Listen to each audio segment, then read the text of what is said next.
hostage rescue mission is such with Captain Phillips is one of the most dangerous and highest risk missions that anybody can do.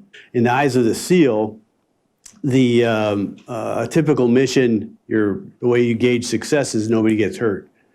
And then if you complete the mission, so much the better, but nobody gets hurt. When it's a hostage rescue, it's not only you that don't get hurt, it's the hostage.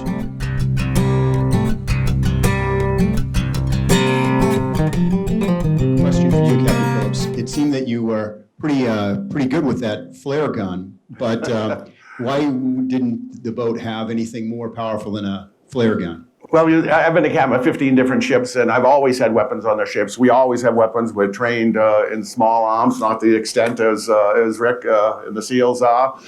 We were chartered to Maersk. I didn't work for Maersk. We were chartered to Maersk through my company, and that's their European company, largest shipping company in the world, and that was their policy. They don't believe in weapons.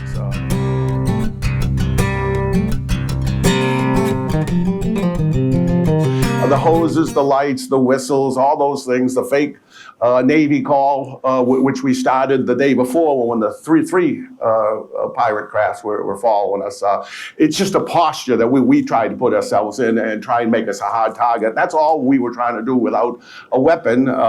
We were left our own devices, and we do jury rig. We had weights, we had poles, we had axes, we had other ways to defend ourselves, but we didn't have any weapons. So it was the first time I've ever been on a ship as a captain that didn't have a weapon. So now they have weapons since your situation?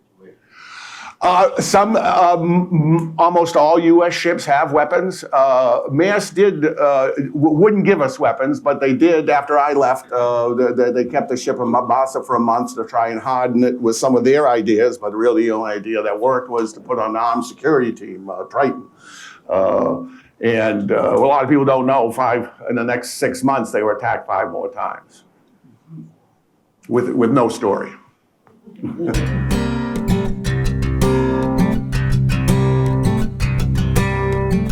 Piracy is not a Department of Defense mission.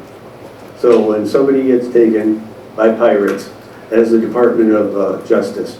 That's the FBI. So when they can't perform a mission like that, they call on us, and it goes through the chain of command, and the president ultimately makes the decision, and then we get launched. When I say we, it's SEAL Team 6. There's 2 units that work for the president, SEAL Team 6 and Delta Force. That's it. They directly answer to him. That's the only difference.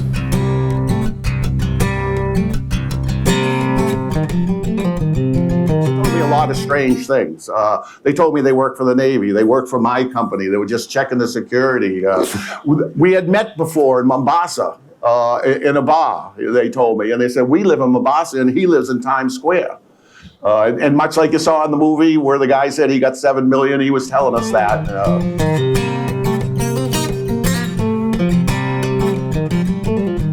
The leader was never a nice guy. He was always what I call, he's a good leader. He was always in that mode. He never relaxed. He never, he was always yelling at his guys. He was snapping them up when they were getting a little slack. He was never out of character, as I can say. He was always that same way. So for the leader and I, there wasn't a lot of conversation, but there was conversations.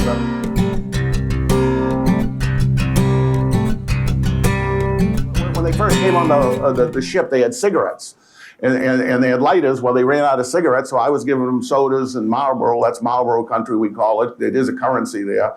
And I was just trying to build a rapport. And when we got into the lifeboat, their lighters died. And so they're trying to get like their cigarette, their lighters don't die. So I started giving them a hard time. I said, what are you, Jonesing? You want a cigarette? You can't get that lit? And they started telling me to shut up. And one of them took the flashlight apart, and they held the cone out. The other one held the cigarette. I'm telling, that's an old wives' tale. You'll never get that thing lit. Well, 45 minutes, 50 minutes later, they got that cigarette going. They lit all the other ones. They all turned around to me and laughed at me. And I laughed with them because anyone who knows anything about emergency craft knows there's matches within 6 feet of them, but I wasn't going to help them.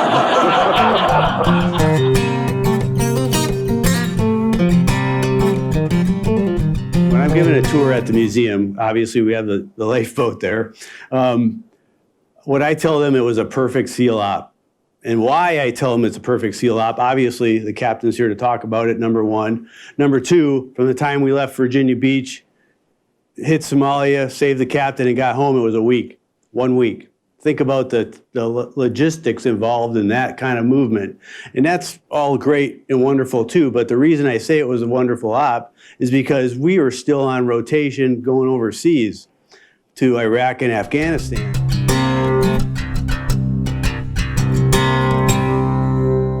The three guys that took that shot were the team. You don't see one of them coming up there writing a book and said, I'm the one that saved Captain Phillips. It was the whole team. It wasn't just those three guys either.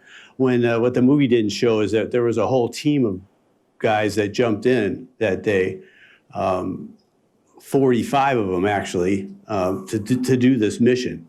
And it took them, it took the ships, the crews, all working together. The thing that got me through it are things that my parents had told me since I've been a little kid. One, my mother would always say, "This too shall pass," and that went through my mind a lot during that lifeboat. And the other one was my father, in different words. He said, "If you're going to do something, do it right."